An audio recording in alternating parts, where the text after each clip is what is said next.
There's something quietly infinite about Skyrim, a feeling that no matter how many times you walk its paths, it always has more to share. The snow never truly melts, the stars never truly fade, and every gust of wind seems to carry a new story. Beneath the surface of its mountains and the hush of its valleys, Skyrim hides an entire library of details, tiny, invisible choices that make the world feel real. Tonight, we'll wander through those quiet corners once again, listening for the things the land says when no one's watching. The world begins each morning with light that isn't quite the same as the day before. The sun in Skyrim rises at a slightly different angle depending on the season. The in-game calendar determines the tilt of the light, so winter dawns arrive colder and bluer, while summer mornings glow gold and soft. It's a detail too small to notice consciously, yet it's what makes every sunrise feel unique. The land wakes differently each day, as if it remembers what time of year it is. Even the water reflects this rhythm. The lakes in Skyrim are designed to react to the temperature of the surrounding environment. When you travel north into the frozen regions, the reflections become crisper and brighter, mimicking how ice filters light. In warmer valleys, the surface grows hazier and more distorted, like the shimmer of heat above stone. The engine changes the way the world bends its own image, so even silence and reflection are alive. When snow falls, it isn't random. The flakes differ in size depending on altitude. High in the mountains, where the air is thinner, the particles are smaller and faster, while near the forests, they drift slowly, almost lazily. The world feels slower there, like it's breathing deeper. Bethesda's weather artists once explained that every region in Skyrim has its own snow personality. They didn't want storms to simply exist. They wanted them to feel like they belonged to the place they fell. The wildlife of Skyrim behaves with the same quiet awareness. Birds follow invisible migration paths between holds. If you watch the sky long enough, you can see groups of hawks traveling south before snowstorms begin. Rabbits spawn more often near farms than in the wilderness, as if drawn to safety, and foxes, the world's smallest wanderers, still carry that old mystery of leading players toward treasure. The code never truly changed. The foxes run toward hidden landmarks, and players, by instinct, follow. It's a secret partnership that's lasted more than a decade, one between curiosity and code. In the deep forests, the air grows heavier. Bethesda's sound team designed those regions to muffle high frequencies, so the world feels thick with leaves and soil. The sound of footsteps becomes duller, closer, like walking through a blanket of moss. The developers even recorded wind moving through real pine trees to get the tone right, soft, steady, and almost human in its rhythm. It's one of those sounds that lulls you into calm, the kind you don't notice until it's gone. Every ruin in Skyrim holds echoes, but not the kind you expect.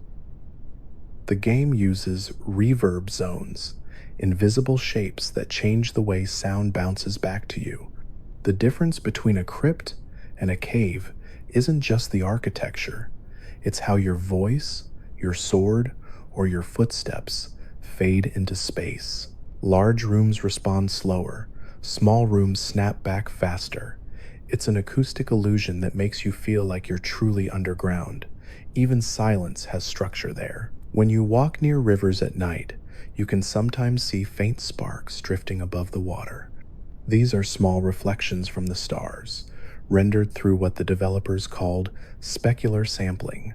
The game calculates every star's position in the sky and mirrors them on moving water. It's not perfect. The stars sometimes blur or scatter, but that imperfection makes it feel real. The river moves like something that can't quite hold still long enough to admire the heavens. The people of Skyrim have their own quiet routines. At certain times of night, innkeepers walk upstairs to check rooms. Blacksmiths wander to their forges even after dark, and children sometimes sneak outside to play in the snow before being called back in. These aren't scripted cutscenes, they're natural schedules built into each person's life. Every non-player character in Skyrim follows a hidden daily plan that loops endlessly, whether you're near them or not. The world continues living even when you're far away. That's why returning to a town after days of travel feels so real. The people there have been busy without you. In many homes, you'll find food laid out on tables, half-eaten bread, or bowls of stew left behind. It's not random clutter. The developers place these items to suggest stories. A plate turned over might imply a sudden departure. A meal with two chairs but only one occupied hints at absence. Even the smallest home in Skyrim carries echoes of unseen lives. The world doesn't just build scenery, it builds ghosts of routine. If you ever stand still long enough at a waterfall, you'll notice mist forming in patterns. It isn't decorative, it's interactive. The mist particles are designed to collide with light, forming beams and halos depending on the angle of the sun. That's why waterfalls look golden at dawn and silver at dusk. The same water behaves differently in time. Bethesda called it the shimmer effect, a trick to make nature feel aware of its own beauty. Every forge in Skyrim emits a hum, faint and rhythmic, even when unused. It's not the sound of fire or metal, it's a tonal background layer meant to evoke industry. The audio frequency for those hums sits just above the range of most ambient wind sounds, so they blend naturally with the world. The result is a constant, almost subconscious reminder of civilization in the middle of wilderness. Even when no one's working, the sound of progress lingers. In colder regions, torches burn slower. The flame particles move more sluggishly, and the smoke rises in thicker trails.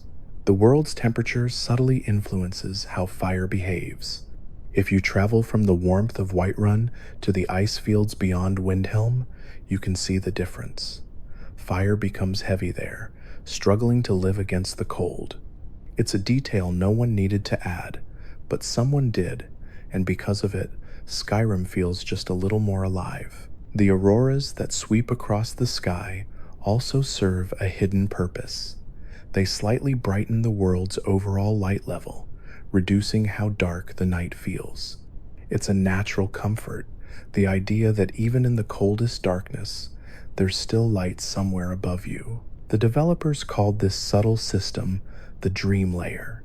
It keeps the world visible without torches, letting the stars themselves guide your steps. When you stop walking, the game gently fades background sounds and raises the volume of wind and water. It's an invisible lull designed to reward stillness. Skyrim notices when you're quiet. It slows itself down just enough to let your breathing sync with the world's rhythm. That's why moments of standing on a cliff or sitting near a campfire feel peaceful. The game is listening too. Skyrim doesn't shout for attention. It doesn't need to. It knows that beauty can whisper.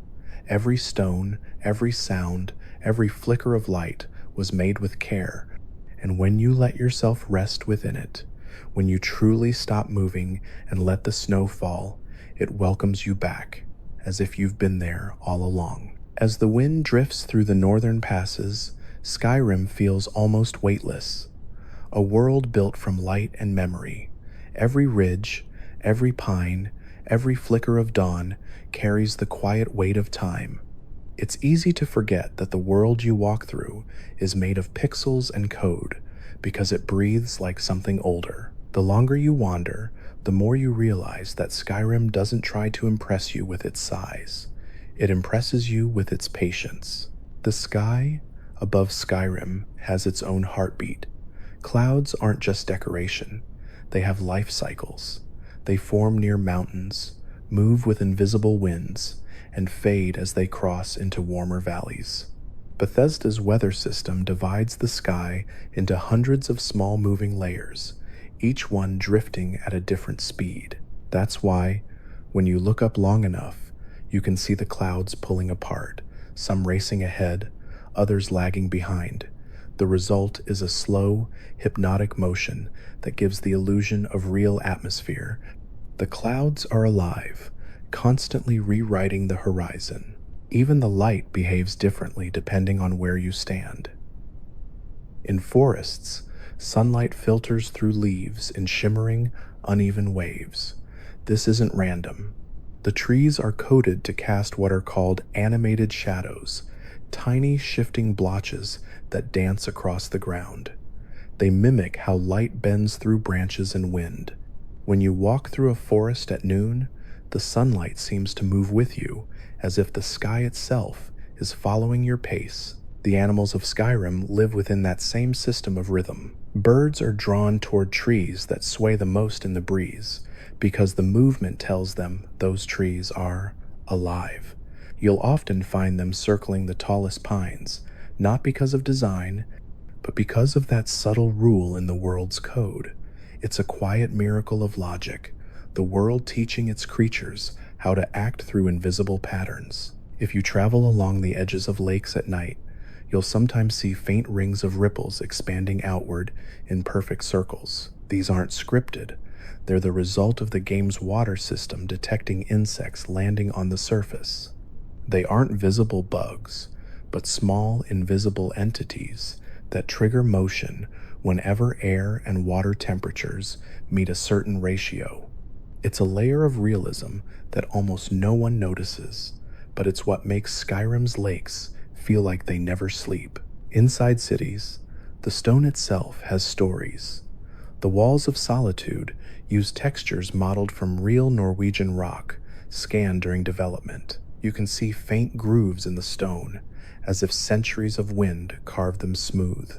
In Whiterun, the buildings are subtly warmer in color, a mix of tan, gold, and soft gray, meant to evoke a feeling of safety and sunlight. Even Markarth, with its sharp Dwemer edges, reflects the same philosophy. Every city's palette was chosen to mirror its soul. The world doesn't just look different from place to place, it feels different. The forges scattered across the land glow with purpose. When you stand near one, the heat is visible as a slight distortion in the air. That shimmer isn't random. It's caused by a visual effect that bends the light behind the flame, mimicking the real physics of heat. If you move your character slowly, you can see the background warping and shifting as if the air is alive. It's one of those tiny moments of realism that exist purely to make the illusion deeper, the kind of thing you don't notice until someone points it out. In the snowy tundras, the wind carries sound differently. The higher the elevation, the less echo you'll hear. It's an intentional design choice. The audio engine filters out certain frequencies at high altitudes to mimic how thin air disperses noise. When you climb a peak, the world goes quiet, not because there's nothing around, but because the air itself is too cold to carry your footsteps very far. It creates that eerie, meditative silence, the kind that makes you feel like the last person alive. If you rest beside a campfire long enough, you'll notice the shadows shifting around you. The logs burn down over time, lowering the light source inch by inch. This gradual dimming changes the shape of the shadows cast by rocks, tents, and trees. It's not a cinematic effect, it's real geometry reacting to the slow death of the flame. By the time the fire fades, the world has literally changed shape. The darkness reclaims it, one flicker at a time. The world's rivers are never still. Beneath their surface, invisible fish AI routines are running constantly, even when no fish are visible. They swim, turn, and dive according to coded hunger and temperature values. This creates random ripples across the surface, proof that life is always happening somewhere below. Bethesda wanted the water to feel restless, full of unseen movement. Even silence had to sound alive. The snowfall, too, has meaning. The flakes closest to the ground fall slower than those above because the air becomes heavier near Earth level. The difference is measured in milliseconds, but it gives snow that floaty, dreamlike quality. The entire world seems to slow down with it. When you stand still in a blizzard, you can almost feel your mind sinking to the pace of the storm. Soft, steady, eternal. The taverns in Skyrim all share a secret trait. Their warmth is coded differently from every other interior. The ambient color tone shifts toward orange and amber, and the background noise includes faint laughter and the creak of chairs. It's designed to feel like a safe haven, a pocket of humanity inside a cold, endless world. The moment you step through a tavern door, your ears relax, your eyes soften, and your heart slows. Skyrim teaches you that peace can be built out of sound and light alone. Even the bookshelves in Skyrim are alive in their own quiet way. When you place a book, it slowly adjusts its position, aligning perfectly with its neighbors. This is a self-correcting mechanic meant to prevent clutter, but it ends up feeling like the books are taking care of themselves. The libraries of Skyrim are always in order, no matter how many times chaos visits. It's a small, almost spiritual touch, the idea that knowledge resists disorder. The reason standing near waterfalls feels so calming isn't just the sound, it's the visual rhythm. The particle effects move at roughly 60 beats per minute, the same tempo as a resting heartbeat. The human brain unconsciously synchronizes with that pace, lowering stress and slowing breathing. It's science disguised as serenity. Skyrim isn't just designed to be beautiful, it's designed to feel safe. When night falls, the light from the moon travels differently depending on where you are. In open plains, it reflects fully across the snow. In forests, it filters through trees, breaking into dozens of scattered shadows. In caves, it vanishes completely, forcing you to bring your own light. This shift in illumination isn't just aesthetic, it's emotional design. The world is teaching you what comfort feels like by showing you how quickly it can disappear. And perhaps the most haunting detail of all, no matter where you are in Skyrim, if you stop moving entirely, the game waits exactly 10 seconds before slowly fading the music back in. It's as if the land notices your silence and fills it gently, whispering that it's still here, still breathing, still listening. There's a stillness in Skyrim that feels ancient, as if the world has been waiting for centuries for someone to simply stand still and listen. When the wind settles, when the snow begins to fall slower than your heartbeat, the land starts to speak in its own language, a mix of sound, motion, and silence. It doesn't need words to tell its story. It just breathes, and in that breath, you can hear everything it's ever been. One of the most beautiful secrets hidden in Skyrim's world is how light interacts with time. The brightness of the sun isn't constant. It grows stronger and softer across the day based on invisible temperature cycles. When morning arrives, the light feels cold, as though it's brushing across the world for the first time. By afternoon, it warms, growing fuller, more golden, and by sunset, it thins again, stretching into pinks and purples that wrap around the mountains like a quiet goodbye.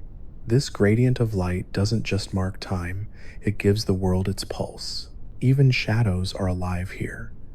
They lengthen in real time as the sun lowers in the sky, but the way they fade tells a story of distance. Faraway shadows fade first, giving the illusion that the horizon itself is dissolving into evening.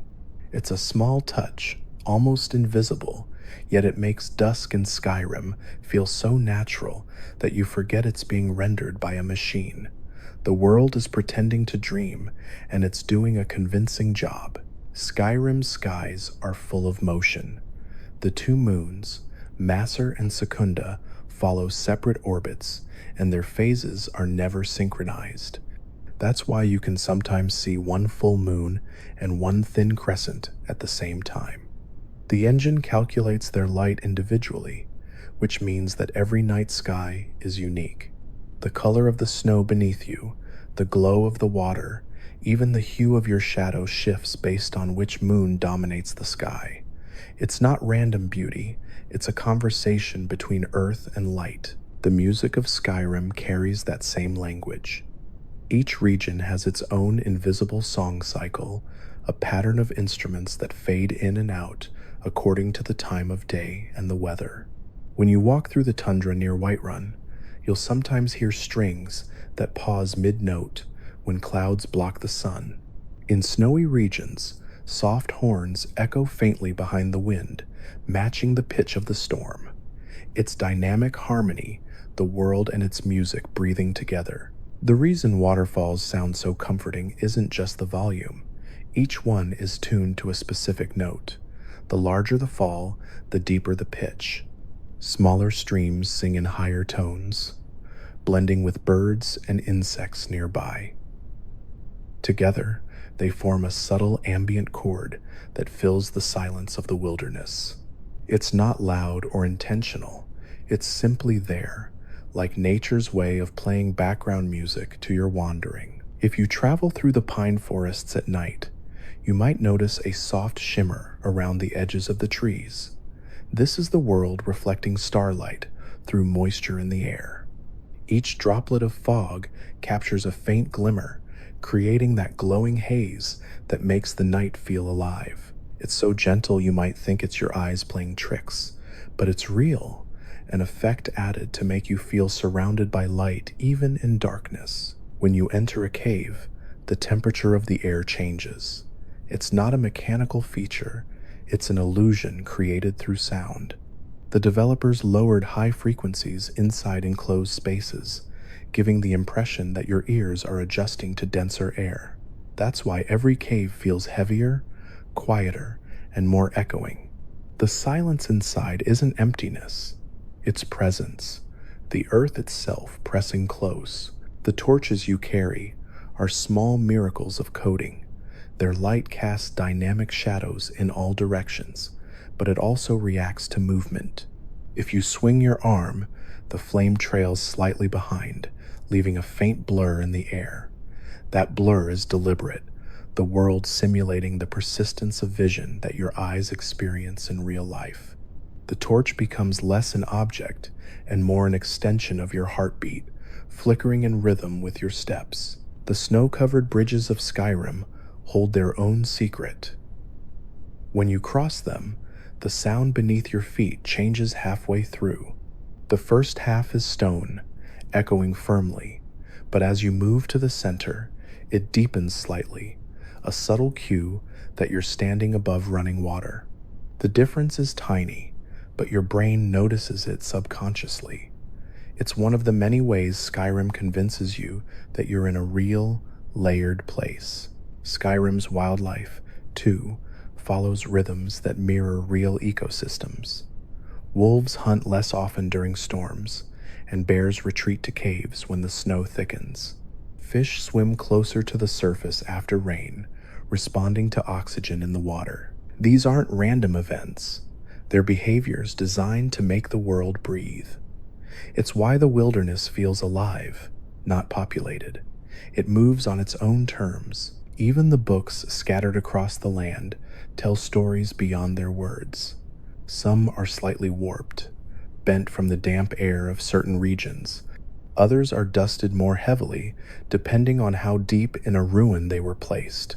The game tracks humidity levels per location, subtly affecting how each item looks over time. The world ages with you. It forgets and remembers in the same breath. If you listen near old ruins, you'll sometimes hear faint, almost musical tones in the distance. They're not ghosts or magic. They're echoes of wind trapped between layers of stone, tuned accidentally to harmonic frequencies.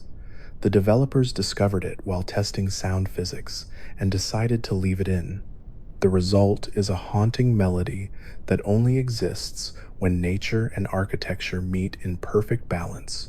In the snowfields near Windhelm, footsteps echo differently depending on the time of day. The colder the temperature, the sharper the sound.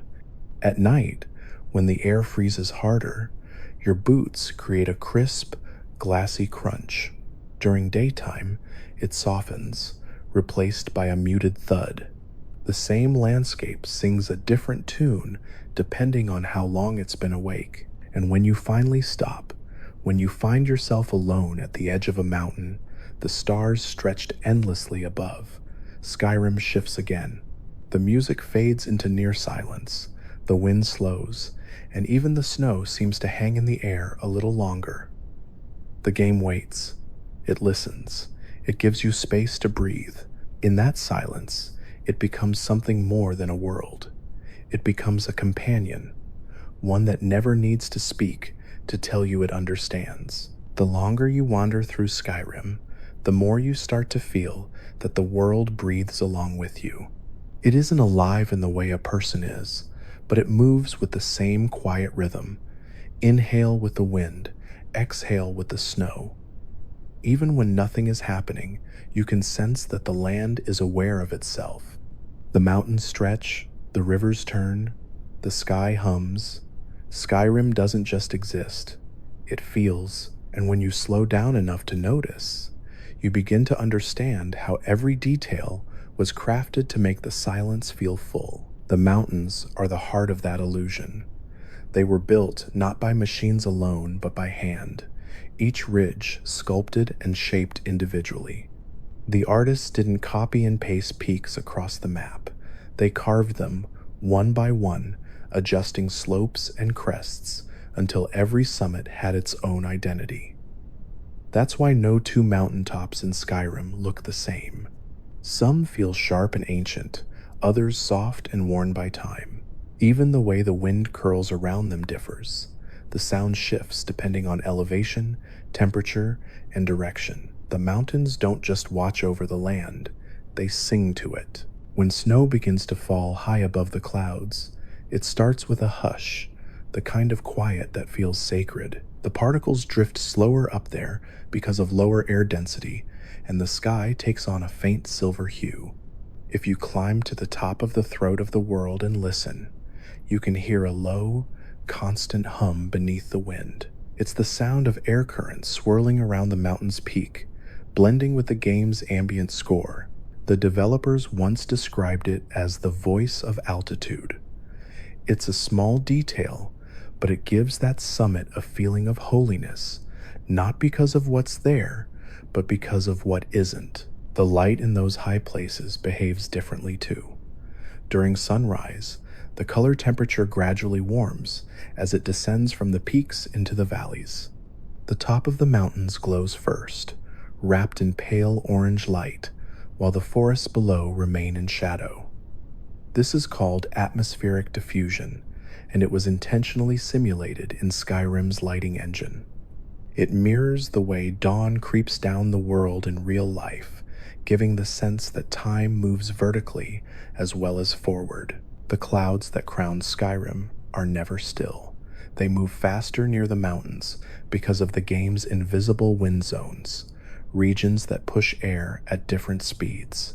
When you watch a storm roll in from the west, the clouds twist and layer over one another like ocean waves.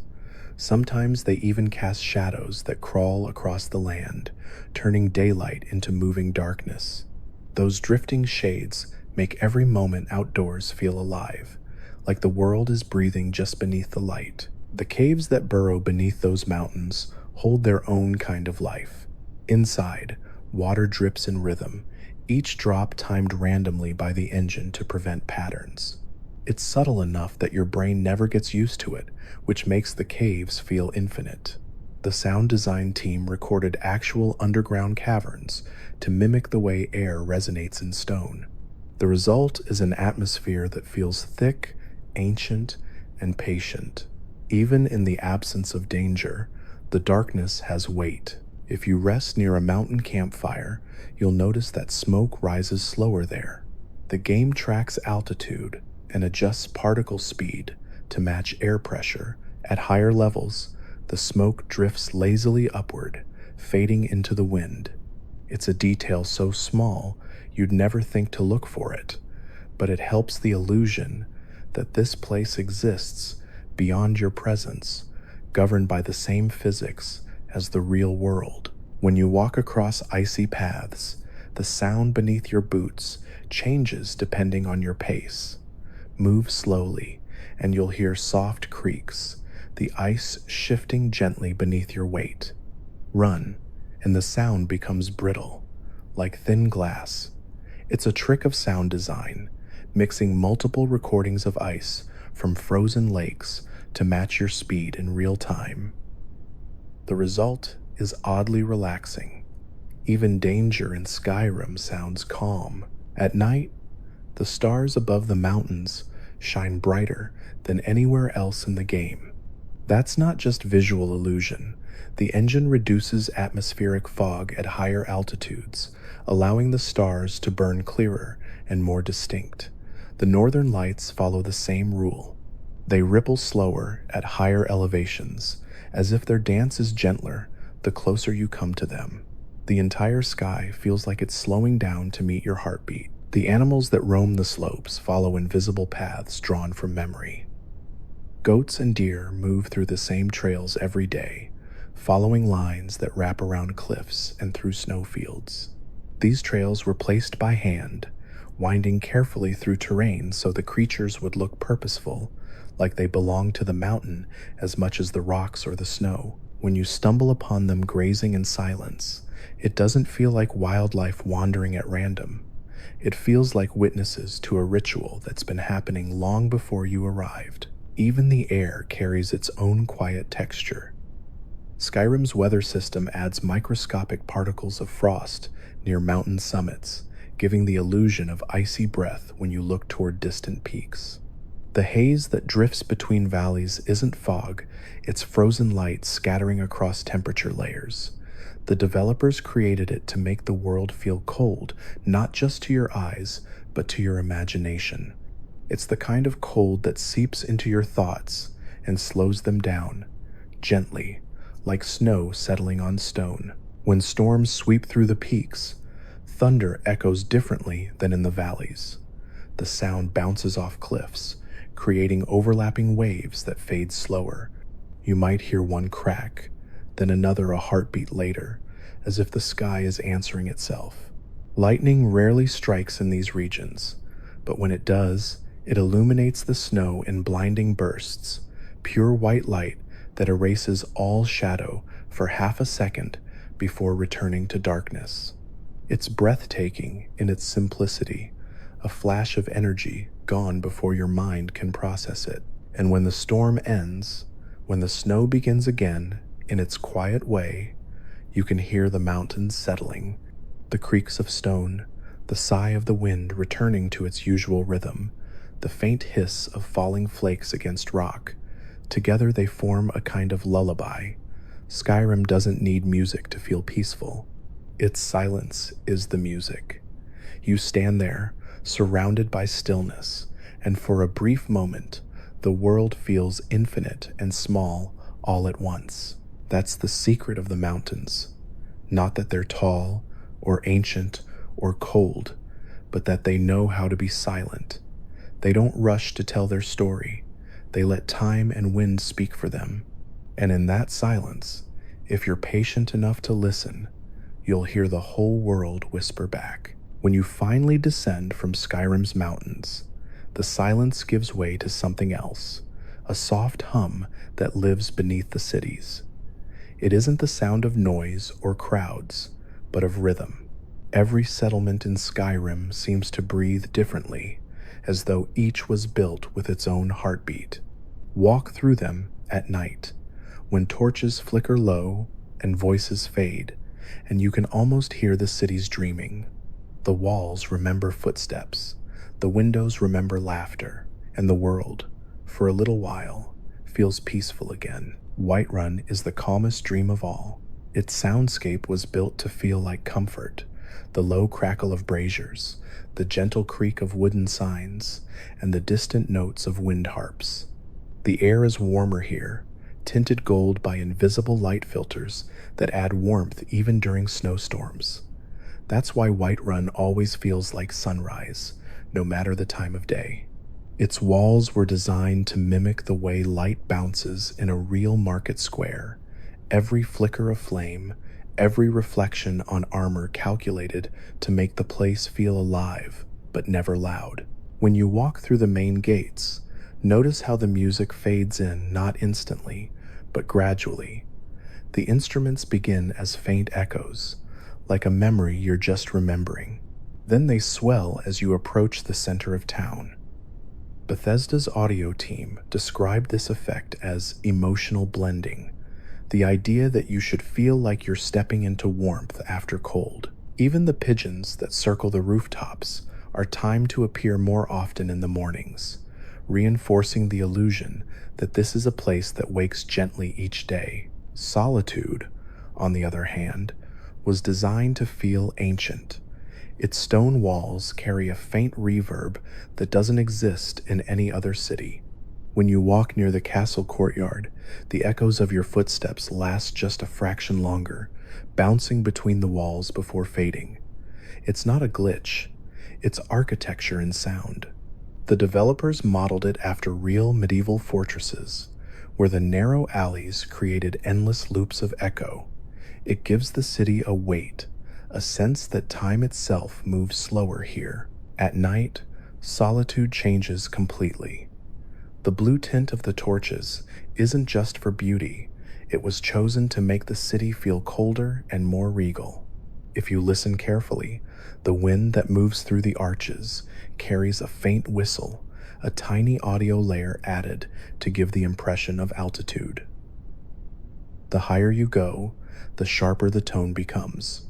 Solitude, more than any other place in Skyrim, sounds lonely on purpose. It's a city proud enough to stand above the world and humble enough to let the wind sing for it. Down in Riften, the world grows quieter, heavier.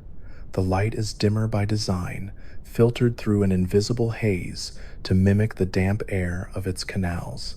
Every step on the wooden walkways creaks at a slightly different pitch, each board given a random tone so it feels alive underfoot. Water drips constantly, not as background noise, but as rhythm. The sound was layered intentionally to resemble a heartbeat, slow, steady, echoing between the alleys.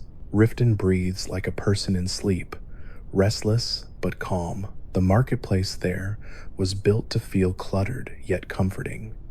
The flicker of lanterns reflects off the water, casting gold across wet stone. If you stop near the canal and look down, you can see the faint shimmer of coins that were dropped long ago. They aren't interactable, they exist only as light textures, but they add a feeling of story, as if 1,000 small mistakes have quietly become part of the world's memory. Riften teaches you that beauty can exist even in decay. Markarth hums differently altogether. The city's stone walls are alive with sound. Every waterfall, every gear, every echo of dripping water blends into a deep, almost meditative drone. If you stand still long enough, you can hear low bass tones vibrating through the ground. That's the Dwemer architecture still resonating, even after millennia. The entire city acts as one massive tuning fork, humming softly to itself in the dark. The sound is so constant that your mind begins to accept it as silence. It's not quiet, it's steadiness made audible. Markarth's light behaves uniquely as well. The golden glow of its torches reflects off wet stone, but unlike other cities, it doesn't illuminate evenly. The flicker has depth, like light struggling to escape the weight of the rock. It was designed that way intentionally. The developers described the lighting of Markarth as the breath of a dying forge. Everything glows, but never brightly. Its beauty built from exhaustion. Windhelm stands apart in its chill. The air here is thin and still. Snow collects in corners where even the wind has given up moving. The city's pallid, gray stone, white frost, faint blue torches was chosen to make you feel history pressing down. Every sound echoes longer, not because of space, but because of cold.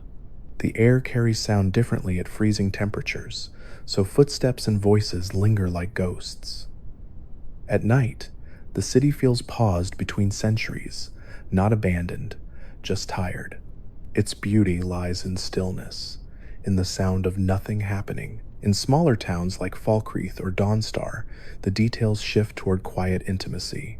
The smoke from chimneys drifts slower there, caught in gentler winds. The trees move differently too, their branches bending lower as though tired of holding snow.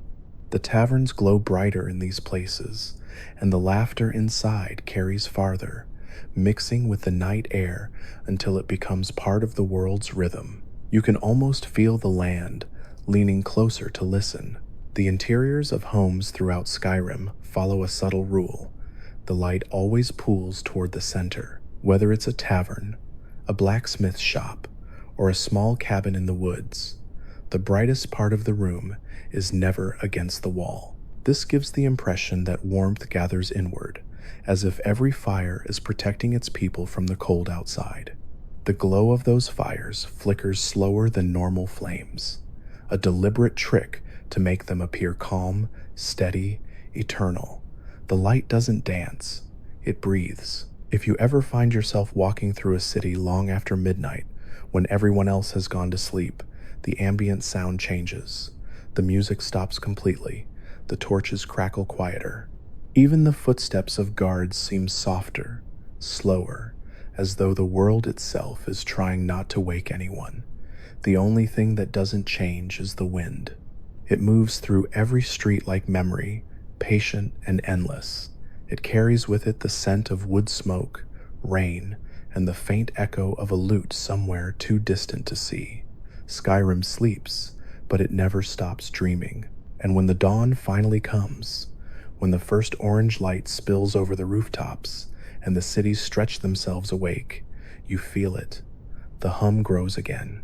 The sound of life returns not as noise, but as rhythm. Hammers strike, doors open, voices murmur.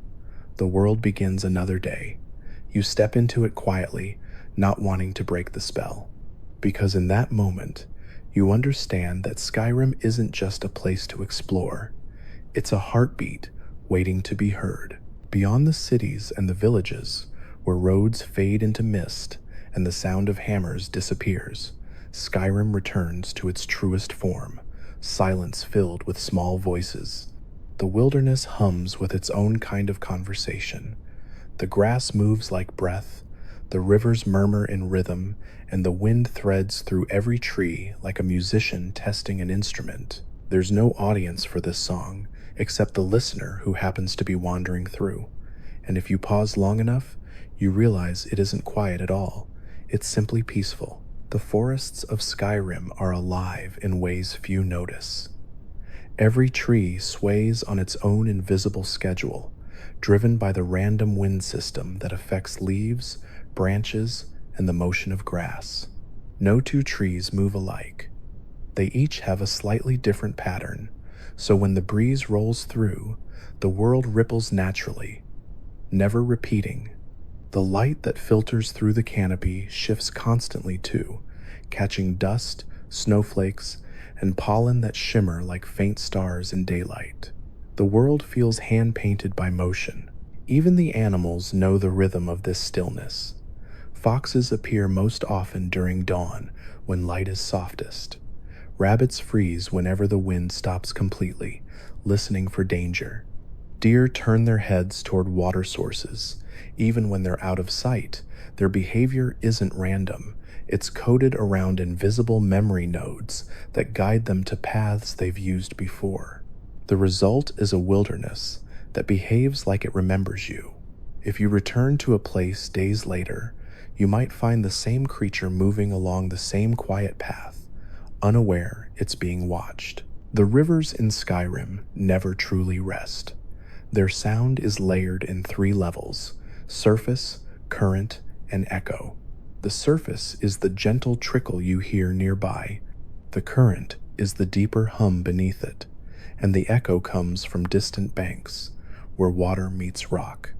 Together, they create a natural rhythm that changes as you move. Step into the water, and the surface fades, wade deeper, and the echo grows louder, until all that remains is the low heartbeat of the current. It's as if the world is reminding you to slow down and breathe with it. Rain behaves differently here too. When it begins to fall, it doesn't start instantly. A few drops land first, scattered across rocks and leaves. Then, gradually, the full sound builds, wrapping around the landscape.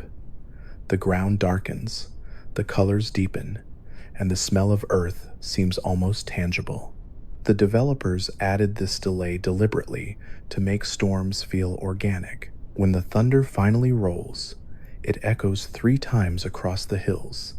Each rumbles softer than the last, as though the sky is breathing out tension. In the meadows, insects buzz faintly, not a single looped sound, but thousands of individual tones layered together, creating a constant hum that shifts with temperature. On colder days, the pitch lowers. On warmer days, it rises. The same is true for birdsong. Each region in Skyrim has its own chorus, gentle trills in the plains, sharp cries in the cliffs, and haunting calls that drift across the tundra. They never overlap unnaturally. The system ensures that silence always exists between voices, giving the player's ear space to rest. Nature speaks politely here. When night falls, the wilderness transforms. The forest loses color but gains texture. Crickets emerge, their rhythms syncing faintly with the flicker of the northern lights. Wolves howl not randomly but in response to moonlight intensity. Their howls actually trigger more frequently when both moons are visible. Somewhere in the dark, owls call in pairs, answering each other from opposite ends of the trees. The world sounds alive, but never crowded. It's solitude that knows it isn't alone. Sometimes you'll hear faint whispers in the wind, not words, but tones shaped by the landscape. The cliffs near Riverwood hum at low frequencies, while the open tundra near Whiterun carries high, hollow notes that bend with distance. These natural resonances were recorded from real canyons and blended into Skyrim's ambient system. When the wind hits rock or snow in the right way, it produces harmonics, invisible chords that make the air vibrate. It's easy to mistake them for voices, and maybe that's part of the magic. The water itself behaves like a living thing.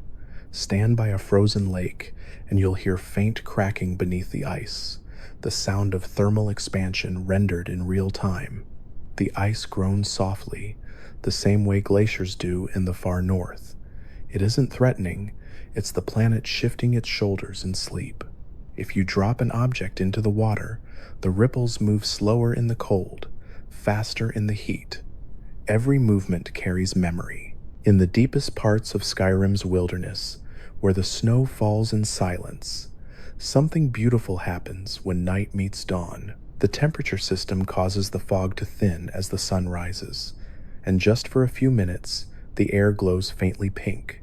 During that time, the birds are silent, and the only sound is wind brushing across the snow. It's the world's brief pause between darkness and light, the closest thing the game has to stillness that isn't empty. A frozen breath, waiting to become morning. The wildlife reacts to that moment too. Bears retreat to their dens, elk lift their heads toward the light, even the insects fade, their hum replaced by soft wind. It's as if the entire wilderness agrees to start over.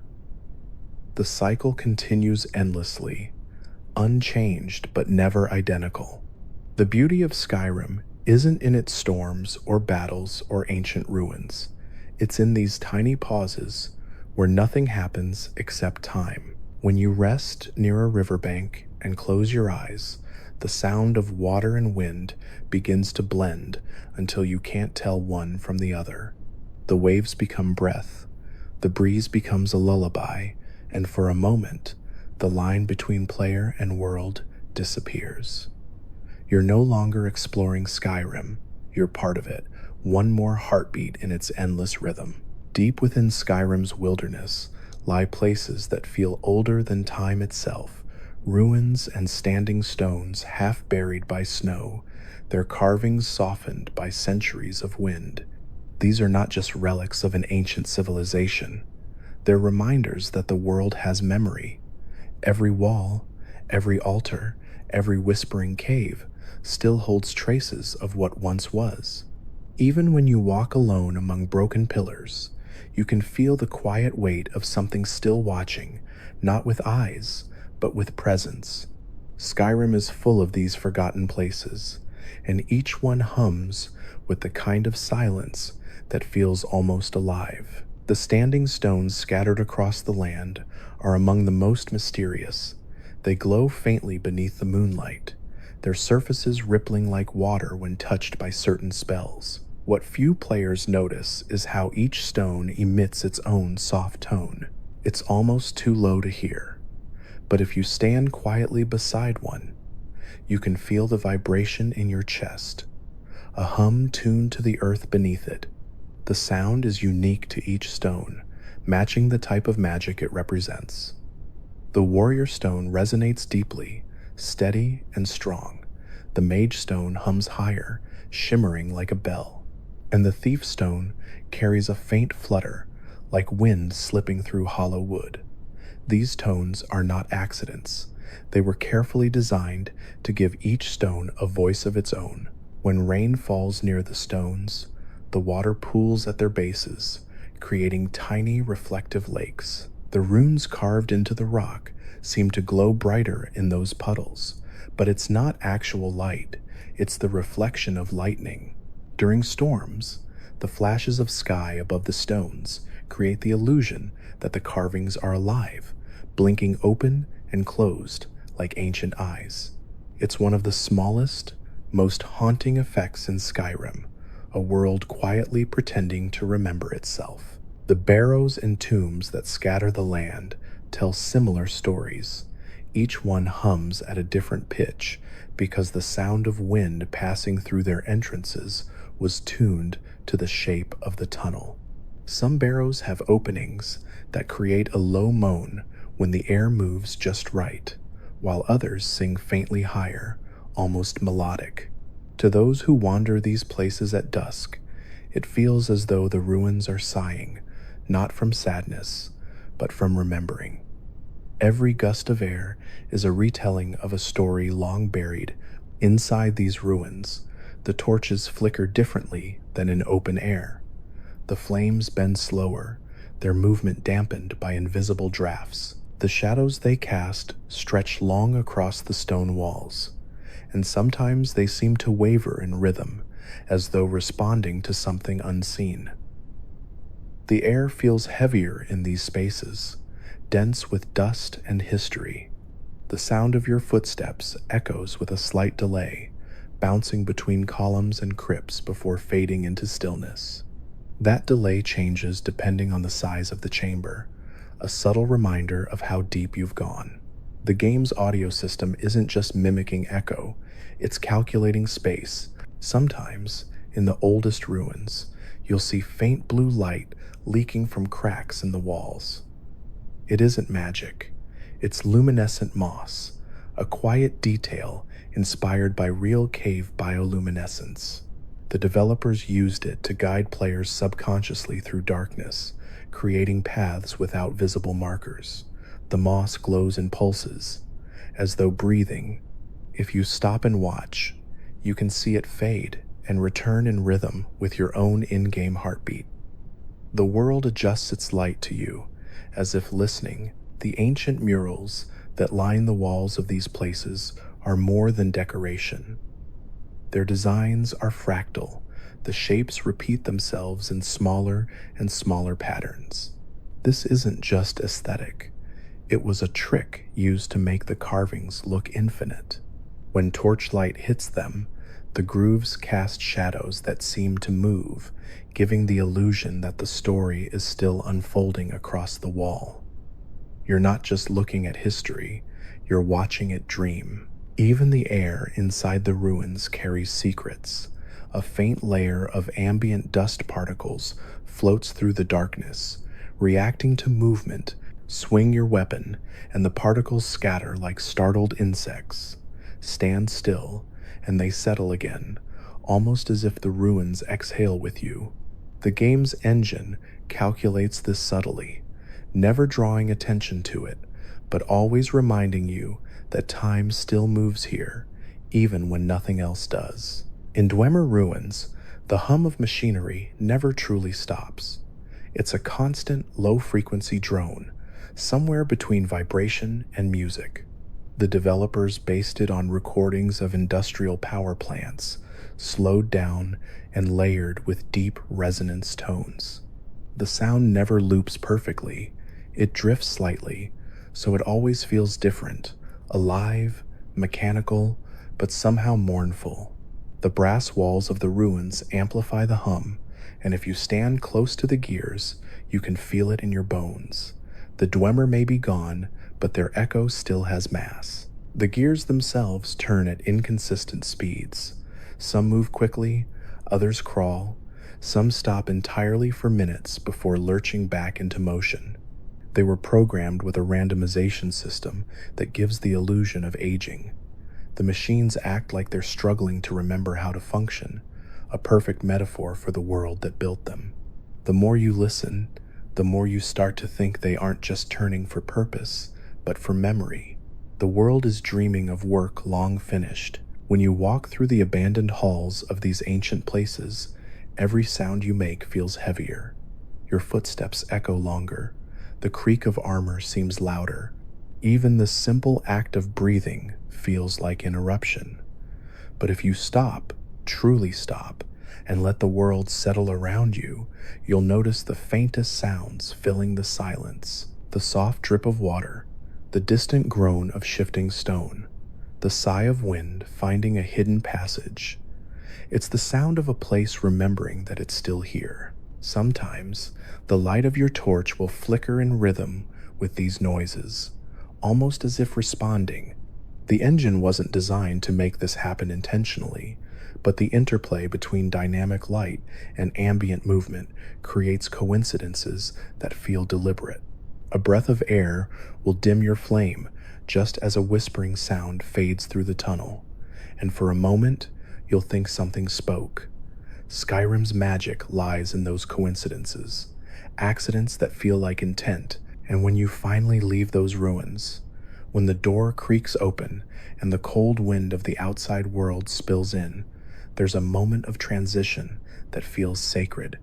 The sound of the underground fades, replaced by the rush of air, the chirp of birds, and the distant murmur of rivers. The music swells faintly. It's as if the land itself is welcoming you back, whispering, "You remembered me, and that's enough." The world doesn't celebrate your survival, it simply acknowledges it. You leave behind the forgotten stones, but they never stop watching. They stay there, deep in the quiet, dreaming their endless, wordless dreams. If you stay in Skyrim long enough, the creatures stop feeling like enemies or obstacles and begin to feel like neighbors, quiet shapes moving through the same rhythm of wind and snow that you do. Every sound they make, every pause, every small motion is part of the same silent story that the land tells. Nothing in Skyrim is truly still. Even the creatures that seem feral or strange move with the logic of the world.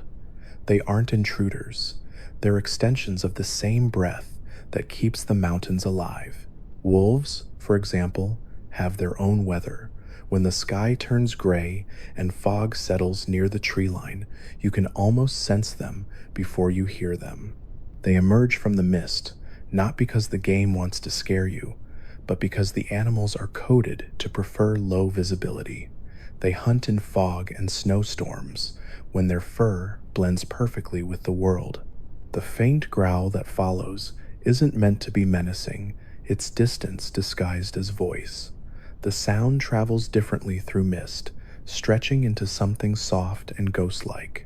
That's why a wolf's call in Skyrim never feels close until it already is. Bears move slower than wolves, but their presence fills the world like gravity. They often appear near rivers and caves, pacing in slow circles, pausing to breathe before lying down. The developers studied real bear movements to give them a weight that feels genuine. Each step heavy, deliberate, patient. Even their breathing is audible if you stand close enough, a slow rhythm that sounds more like the earth exhaling than an animal alive. They are not monsters, they're reminders of stillness that can move. The mammoths of Skyrim are perhaps the purest expression of that calm. They walk in herds, always following invisible routes across the tundra. The sound of their footsteps carries across the plains, low, soft tremors that blend with wind and music.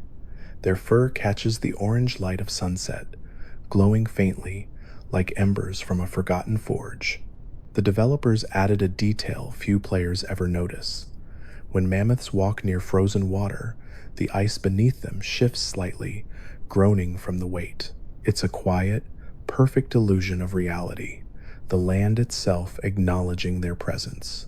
Saber cats, with their slow, graceful movements, are the opposite of chaos. They stalk not for aggression, but because that's the way they were built to survive. Watch them long enough, and you'll see how their ears twitch in rhythm with distant sounds, how their eyes reflect the faintest light like lanterns hidden behind fur. When they rest, they curl into themselves the same way wolves do, folding like a question mark against the snow. Even their danger feels peaceful, as though violence is just another part of the world's balance. The elk that wander through Skyrim's forests move like ghosts. Their hooves make almost no sound, even on stone. Their breath rises in pale clouds, vanishing before you can count to 3. When startled, they don't cry out. They simply vanish into the trees, blending into color and light. Each one carries its own faint sound effect, a soft rustle layered beneath the music that fades when they disappear. It's the sound of peace escaping politely. If you ever wander into the marshes near Morthal, the frogs begin to sing. Their chorus was recorded from real wetland habitats and slowed slightly to make the world feel heavier, as though sound itself has to wade through the fog. The water ripples at their voices, and the reflections of torchlight dance in circles around the ripples, creating the illusion that the swamp is breathing in rhythm with the frogs. It's eerie, but not frightening. The kind of eeriness that feels natural, the way night sometimes does when it forgets to be dark. Insects hum all across the wilderness, but the torchbugs are the most mesmerizing.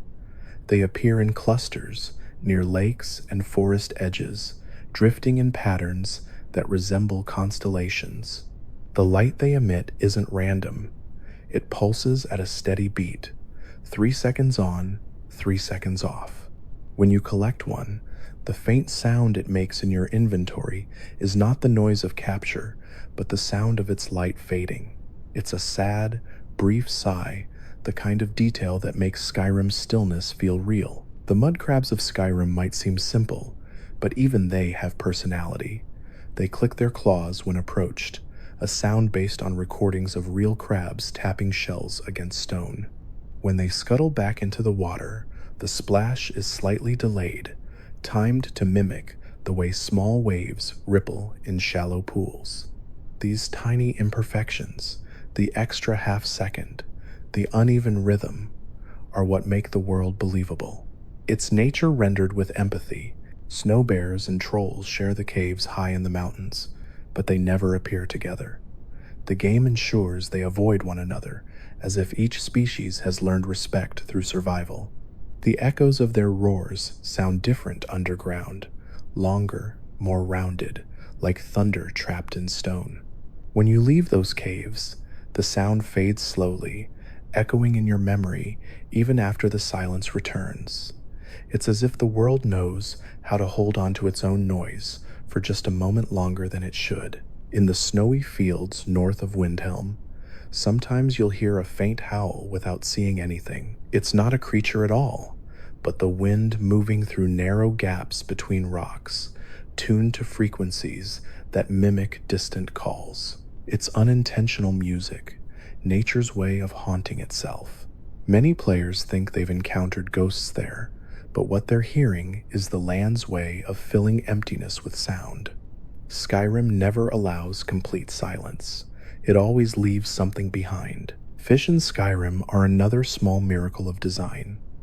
They swim in schools that follow invisible current paths, reacting to light and movement. When you wade into water, they scatter realistically, breaking formation before regrouping a few seconds later. The sound of splashing changes based on the number of fish nearby, as though the water itself grows busier. If you stand still, you can watch the ripples fade and the reflections return, the lake smoothing itself back into a mirror. Even chaos here has patience.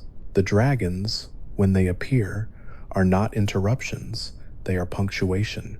Their wings push against the air with force enough to shift the weather system temporarily. The light dims, the wind changes direction, snow begins to swirl upward, but when they leave, the world repairs itself slowly. Clouds drift back into place, and the sound of the wind returns to normal. Skyrim does not forget their presence, but it doesn't dwell on it either. Even legends pass gently here. Every creature in Skyrim has its rhythm, its pattern, its purpose. None exist just to fill space. They belong to the landscape the way waves belong to the sea.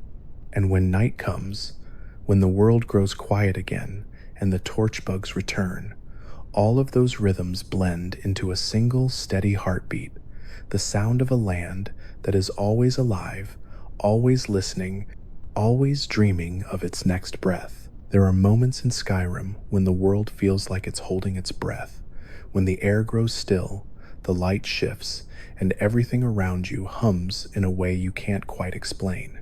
That is when the magic wakes up. Not the spells you cast or the enchantments you wield, but the quiet kind of magic that hides in places you never think to look. It's in the way a candle flickers near an open window, or how frost forms perfect circles around an ancient stone. It's in the world itself, quietly remembering that it's more than earth and sky. Skyrim's magic doesn't shout, it whispers. You can feel it first in the air. The moment you approach one of the ancient ruins or word walls, the sound around you changes. The wind drops in pitch. Birds go silent. Even your footsteps soften, as if the ground beneath you has turned cautious. It's not the game muting its sounds. It's the ambient system reacting to invisible boundaries. The closer you get to these ancient places, the quieter the world becomes, until all that's left is the faint hum of the words carved into stone. The sound is tuned to frequencies that mimic the human heartbeat at rest. That's why these places feel calming, even when they should feel ominous. They're not warning you away, they're inviting you to listen. Sometimes, the magic shows itself in small, gentle ways. Candles in certain ruins will flicker twice when you walk by, even if there's no wind. The reason lies in the lighting engine.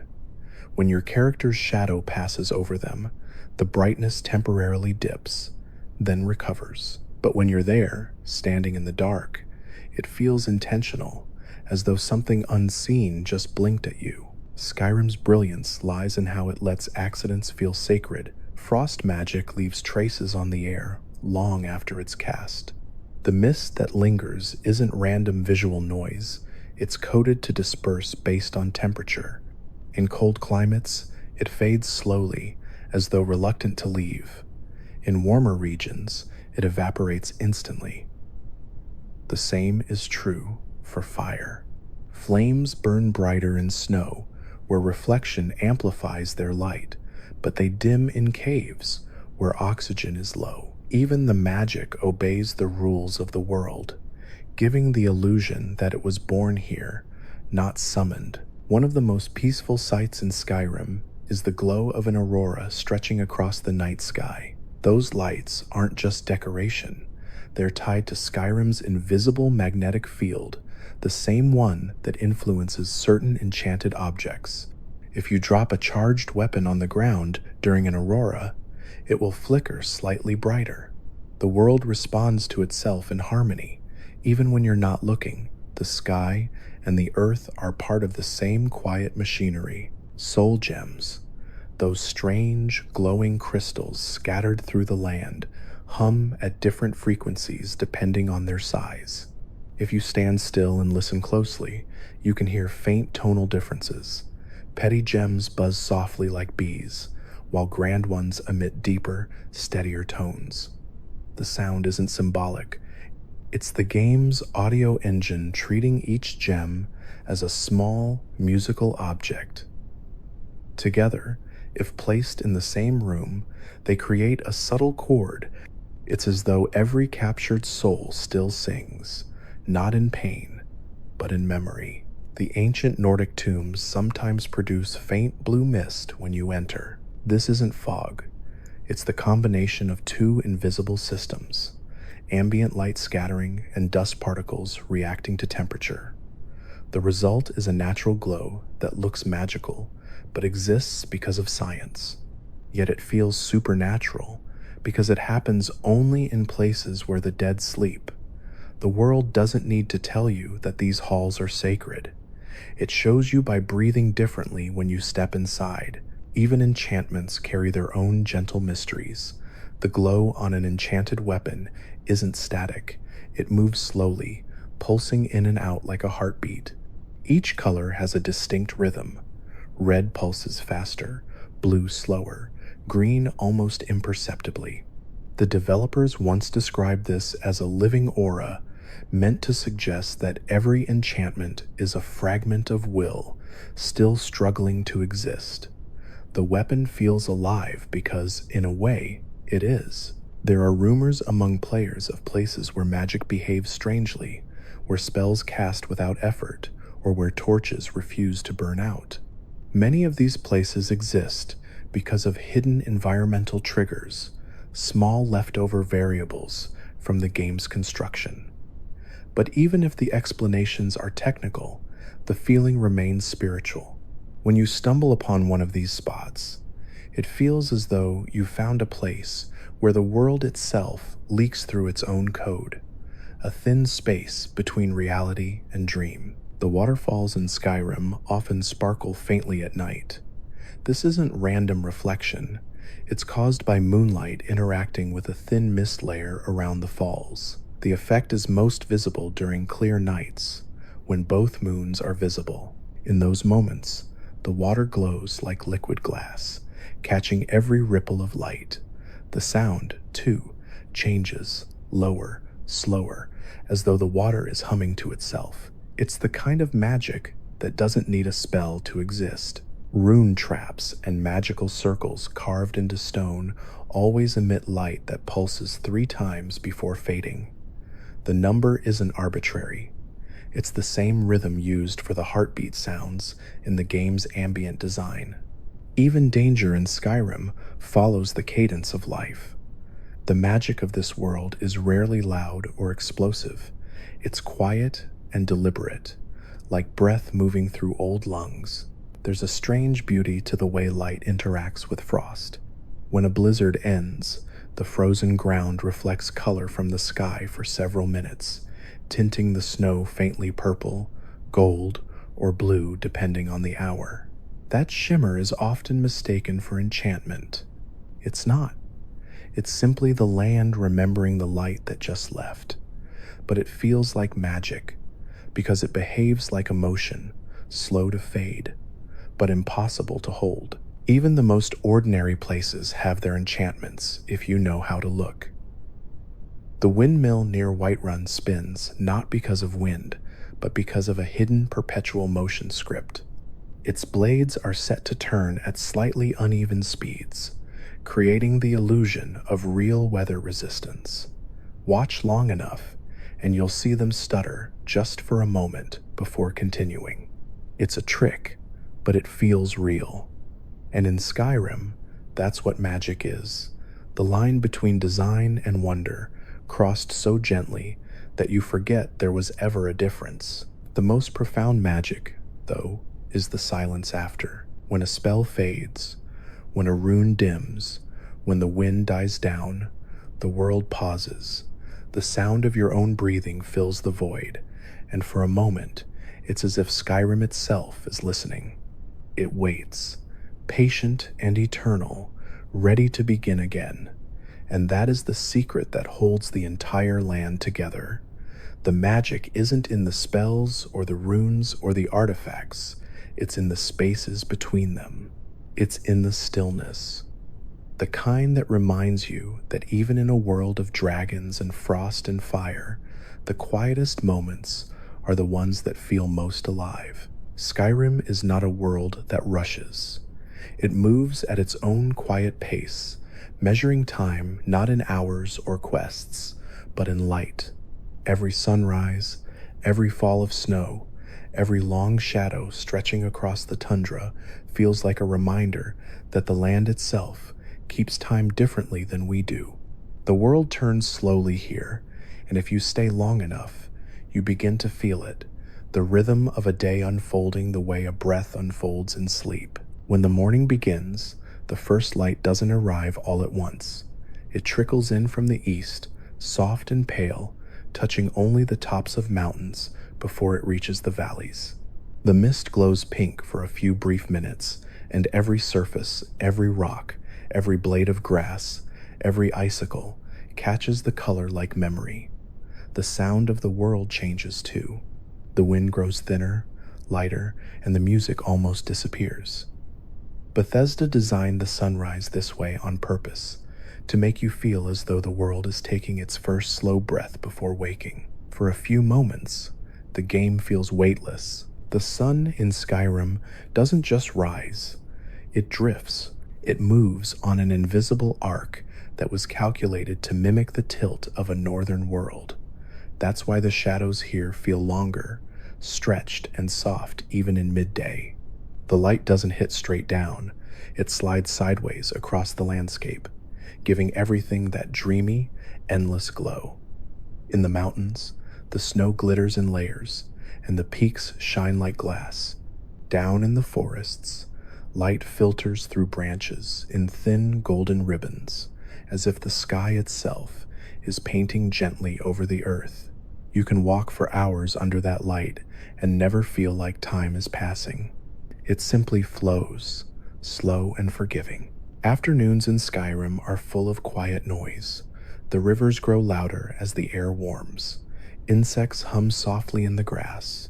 The wind picks up, bending trees just enough to make them sing. Even the distant sound of hammers from a village fades in and out with the breeze, creating the illusion that the world is breathing alongside you. The light grows richer then, not brighter, but deeper, more golden, as though the sun is remembering how to be kind before it goes. When evening comes, the shadows begin to stretch again, crawling gently across the land. The sky fades from blue to amber, then to rose, then to violet. Skyrim's sunsets last longer than most games' entire day cycles. The colors move slowly, almost reluctant to fade. It's not just a transition, it's an emotion. The air feels heavier, the sounds quieter, the animals return to their dens. The villages begin to glow with small, warm lights that dot the horizon like stars falling back to earth. The world exhales, and everything feels at rest. And then the night begins. The stars above Skyrim are alive, everyone mapped from real constellations, but rearranged slightly, as if this world remembers the sky differently. They don't twinkle randomly, their brightness shifts based on the invisible weather system above the clouds. Some nights are clear, and the stars burn bright enough to light the snow. Other nights are hazy, and the constellations blur softly, fading into darkness. It's not emptiness, it's patience. The night here doesn't rush to impress. It waits quietly for you to notice it. The moons move slowly across the sky, sometimes together, sometimes apart. When both rise full and silver, the entire world turns pale, and even the shadows seem to glow. The snow reflects their light in a way that feels almost liquid. Lakes become mirrors. Ice glows faintly blue, and the sound of the wind lowers to a near whisper, as if it, too, is resting. These nights are when Skyrim feels most at peace, when nothing happens, and yet everything feels awake. When you sleep in Skyrim, time doesn't really stop. The light continues to move across the land. Storms still form, the moons still drift through the clouds. The game keeps living quietly while you rest. When you open your eyes again, the world feels different not because it's changed, but because it's been waiting.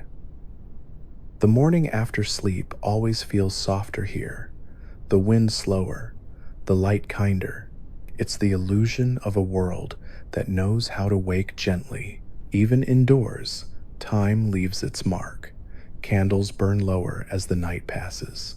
Smoke rises differently in each hour, swirling faster when it's cold and slower when it's still. The flicker of firelight on walls changes shape, stretching longer near midnight. These details exist not to be noticed, but to be felt. Proof that even the smallest spaces in Skyrim move through their own quiet days and nights. You're not just visiting this world, you're sharing its time. Rain in Skyrim has its own clock. The first drops are soft, barely audible. Then, as the clouds deepen, the rhythm quickens until it becomes a steady heartbeat. The puddles form slowly, then ripple outward in perfect rings. When the storm passes, the world stays darker for a few minutes longer, as though the land is savoring the feeling of being clean. Even the reflections in the water shift as time passes, catching the faintest colors of the returning sky. Every weather pattern is a cycle within the greater cycle, one heartbeat nested inside another. And then there's dawn again, the soft reintroduction of color, the quiet hum of the world rebuilding itself. It always comes back to light. That's Skyrim's secret, not its dragons, not its wars, not its magic. It's the light that makes it feel real. The way it returns every morning without fail, reshaping everything it touches, forgiving the world for whatever it was before. The land never stops moving, but it never forgets to rest. It's a balance, an eternal rhythm between silence and sound, between stillness and motion. When you stand on a hill at sunrise and look across the land, you can almost feel the hours breathing. The frost melts into mist, the rivers sparkle like veins of silver, the air tastes new. For a moment, there's nothing to do, nothing to fight, nothing to win, just the quiet reminder that this world exists to be felt, not conquered. Skyrim is not a story about heroes or destiny. It's a story about presence, about being still long enough to hear the sound of time passing and realizing that it's beautiful. Because, in the end, Skyrim's greatest magic isn't its dragons, or its ruins, or its spells. It's the way it teaches you to slow down, to breathe with the wind, to listen to silence, to exist in the small hours between sunset and dawn and feel the comfort of a world that keeps turning, gently, endlessly, whether you're watching or not. If you spend enough time in Skyrim, the world begins to remember you, not through quests or rewards, but through rhythm, the quiet repetition of your footsteps, the soft hum of wind that seems to follow your journey.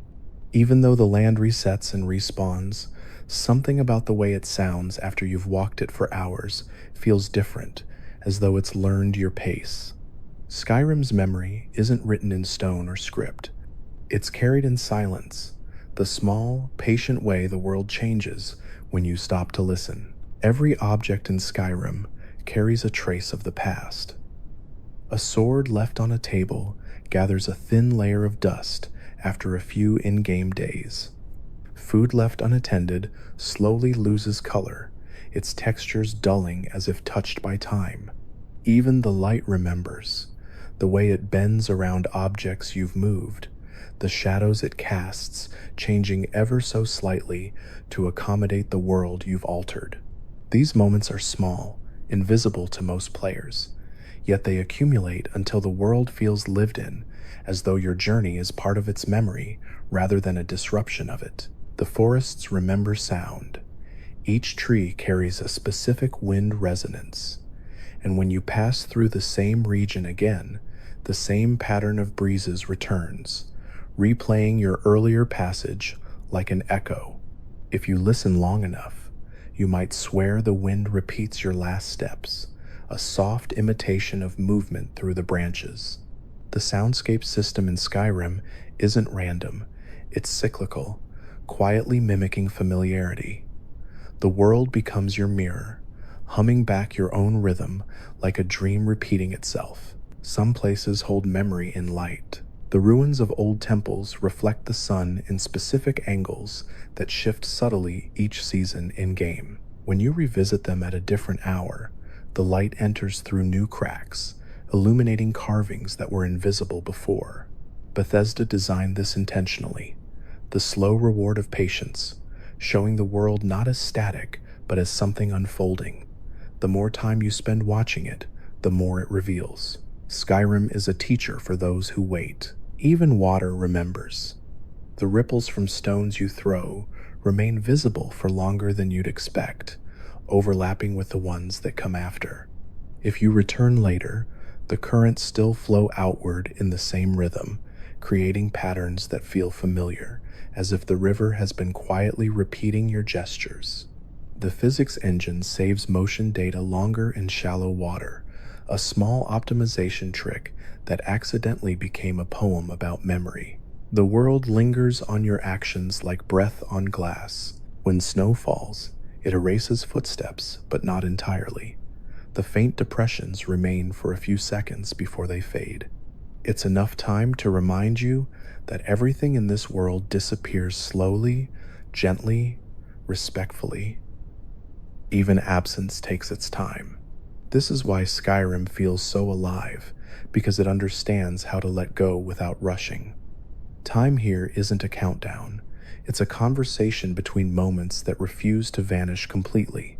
At night, in the quiet spaces between wind and water, the game's ambient tracks repeat at almost imperceptible intervals. There's a pause between loops, just 2 seconds of silence, before the sound begins again. That pause matters. It gives the world the illusion of breathing. It makes the silence feel intentional, as though the world is aware of itself and resting. The absence of sound becomes part of the soundtrack, a reminder that even stillness is something worth composing. When dawn breaks, the memory of that silence lingers. You can hear it in the birds. Their first calls are always delayed by a few seconds after sunrise, giving the light time to settle before sound returns. This is how Skyrim paces its life. It doesn't rush from night to day. It lets the world remember darkness before waking. The transition is never perfect, but that imperfection makes it human. Time here doesn't move like a machine. It moves like a sigh.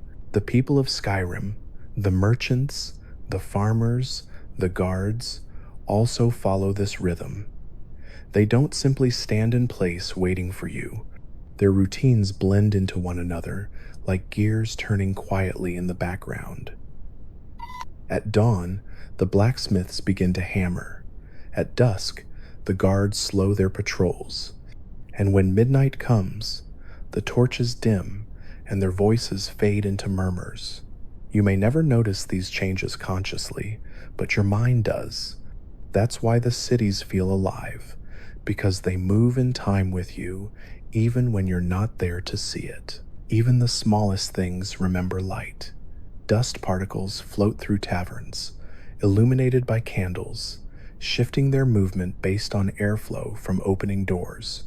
The longer you stay, the more the room feels inhabited, as though time itself settles into the wood. The light in Skyrim is never still. It's always adjusting, learning, softening around edges. The world knows how to rest. It's an old wisdom few games have mastered, the wisdom of letting things stay quiet long enough to feel real. Skyrim's greatest illusion is that of permanence. It gives you the sense that it will keep existing whether you're there or not. The stars will still move, the rivers will still flow, the torches will still burn low. When you leave a place and come back later, the snow has shifted, the sky has changed color, and yet everything feels familiar, like returning home after a long absence. The illusion works because it isn't perfect. Time stutters, textures repeat, and light sometimes bleeds through stone. But those flaws are what make the memory believable. Perfection doesn't feel alive. Imperfection does. As the night deepens and the sky turns silver with frost, Skyrim becomes a memory of itself, a place suspended between dream and design. You can walk through it endlessly, and it will keep whispering the same stories in different ways. The same wind, the same snow, the same stars. But every time, it feels new because you're new.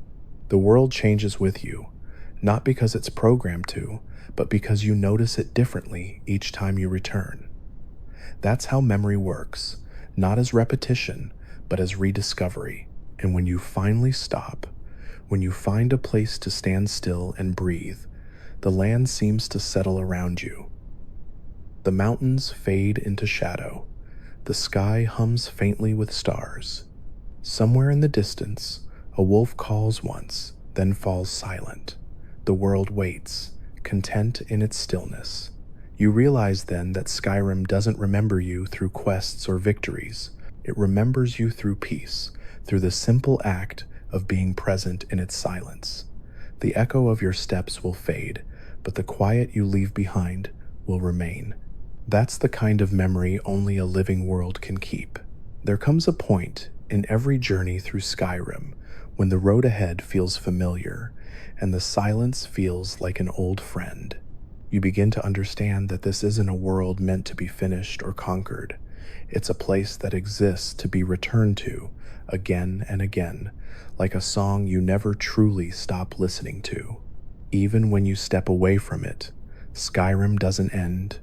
It lingers in the hum of wind through your thoughts, in the rhythm of footsteps that no longer echo. The land waits, patient and eternal. Leaving Skyrim is not like leaving other worlds. There's no clear boundary, no ending marked by credits or final scenes.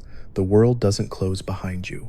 It stays open, holding your absence gently, as if keeping your place by the fire. The rivers still run, the candles in the taverns still burn low, the sky still turns from violet to gold and back again. It's a strange kind of comfort, knowing that somewhere, in that quiet expanse of snow and pine, the world continues breathing without you. The mountains are the first to remember. Their shapes are so familiar that even when you close your eyes, you can still see their outlines. They're carved into memory like dreams you've had too many times to forget. You might not recall every valley or path, but the feeling of standing on a peak and looking down across the frozen world stays with you. The silence of the heights becomes part of your own heartbeat, slow, patient, endless. Skyrim teaches you what stillness sounds like, and once you've heard it, you carry it everywhere. When you think back on your time in Skyrim, you won't remember every fight or every quest. What comes first are the quiet moments, the soft crunch of snow under your boots, the flicker of torchlight on stone, the way the world glowed faintly blue under the twin moons. You remember the still lakes that mirrored the stars perfectly, and the wind that seemed to hum your name. These are the memories that linger, not because they were dramatic, but because they were true. The world didn't ask you to do anything. It simply asked you to exist within it. Time in Skyrim doesn't end when you leave. The game's internal clock keeps moving, calculating days and seasons even when you're gone. When you return, the sun rises in a new place. The shadows fall differently, and the world greets you with quiet familiarity. The cycle continues. Day, night, storm, calm, as though you never left. There's something comforting in that. It reminds you that time doesn't need to be witnessed to be real. The world doesn't depend on attention. It simply continues. There's an old saying hidden in the game's code notes. The world sleeps when you do, but it dreams when you're gone. That's how Skyrim feels, like a dream that keeps unfolding in the background of your life. You might not be there to walk through it, but it remains alive somewhere, waiting for your next breath to stir its air again. The music never really stops. It only fades until you're ready to listen once more. Every place in Skyrim carries a piece of farewell. The way the light fades in Whiterun's forge at dusk, the gentle hiss of steam in Markarth's forges as night approaches, the sigh of wind across the towers of solitude. Even Riften's canals, always whispering beneath the wooden walkways, sound like goodbyes said too softly to be sad. The world never asks you to stay. It simply waits for your return. That is its kindness. It never closes the door. When you wander through the forests one last time, the animals behave as they always have. The birds scatter when you pass. The deer watch silently from the trees. The rivers continue their endless song. Nothing mourns your leaving because nothing truly loses you. Skyrim doesn't cling. It understands impermanence the way mountains understand time, not as a loss, but as another kind of presence.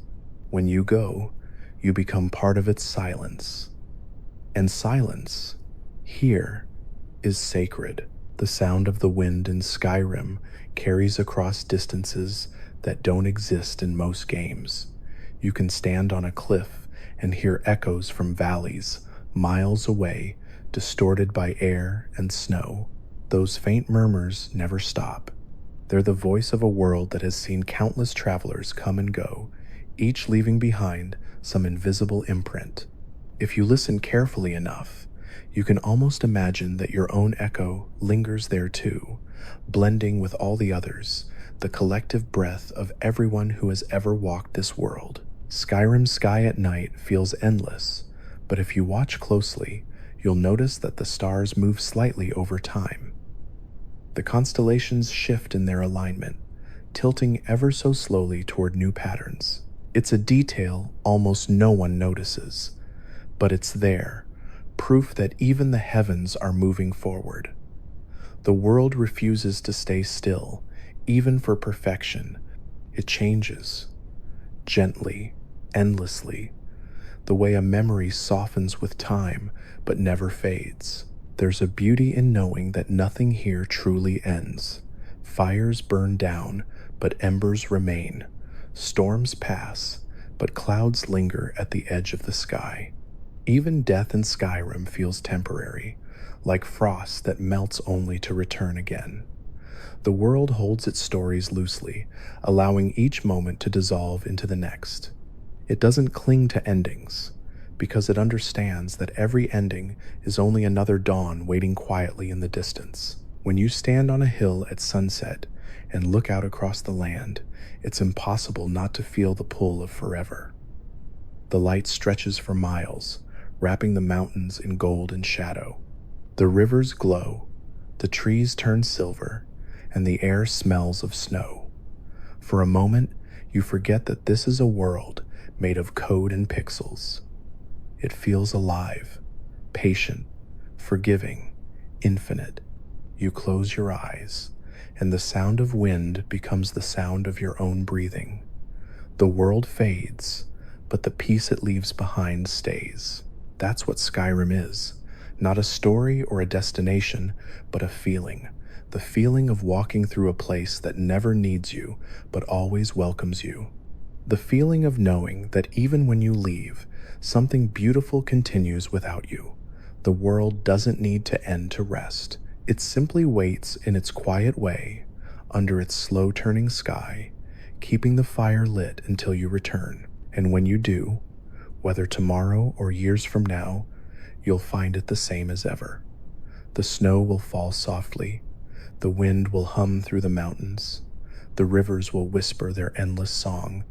The world will greet you with silence, not surprise. Because in Skyrim, nothing is truly gone. Everything is simply waiting to be remembered again.